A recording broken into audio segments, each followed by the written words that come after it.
শুভ দুপুর বন্ধুরা, তোমরা সবাই কেমন আছো? আশা করি খুব ভালো আছো। আর আমিও ভালো আছি। দেখো গরমে আমি কেমন ঘেমে গেছি দেখতে পাচ্ছ, মানে চুল ফুল সব মানে গরমে অস্থির হয়ে যাচ্ছি বন্ধুরা, খুব কষ্ট হচ্ছে। মানে রান্নাঘরের সামনে তো আরোই গ্যাসের সামনে থাকা যাচ্ছে না। আমাদের ওখানে প্রচণ্ড গরম, দেখছো বাইরে কেমন রোদ বন্ধুরা, দেখো কড়া রোদ। এ দেখো আমার ছোটোটা খেলছে নিচে বসে বসে। দেখো আজকে দুপুরে একটু রেসিপি তোমাদের সাথে শেয়ার করতে আসলাম। দেখো করছি। এই দেখো সকালে ভাত করেছিলাম বন্ধুরা, সবাই একটু খেয়েছে টিফিনে। আর ছেলে খেয়ে স্কুলে গেছিলো। আলু সিদ্ধ রয়েছে ভেতরে, আলু সিদ্ধ ডাল দিয়ে সেদ্ধ করে ওকে ভাত দিয়েছিলাম, স্কুলে গেছে বড়োটা। এই যে বন্ধুরা লাউ ডাল করছি, দেখো এই যে লাউ ডাল করছি।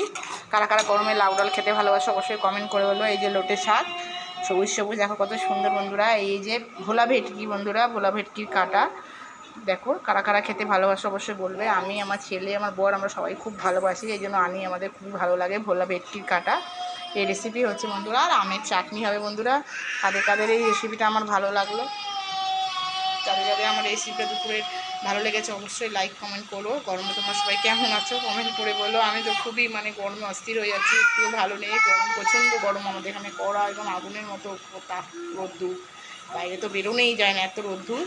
তোমরা সবাই গরমে কেমন আছো? আশা করি ভালো নেই, আমার মতোই অবস্থা। তোমরা সবাই অবশ্যই কমেন্ট করে বললো আমার ছোটো এই রেসিপিটা রান্নার কেমন লেগেছে তোমাদের। যদি ভালো লেগে থাকে লাইক কমেন্ট করো, অবশ্যই আমার পাশে থেকো। টাটা বন্ধুরা, ভালো থেকো সবাই।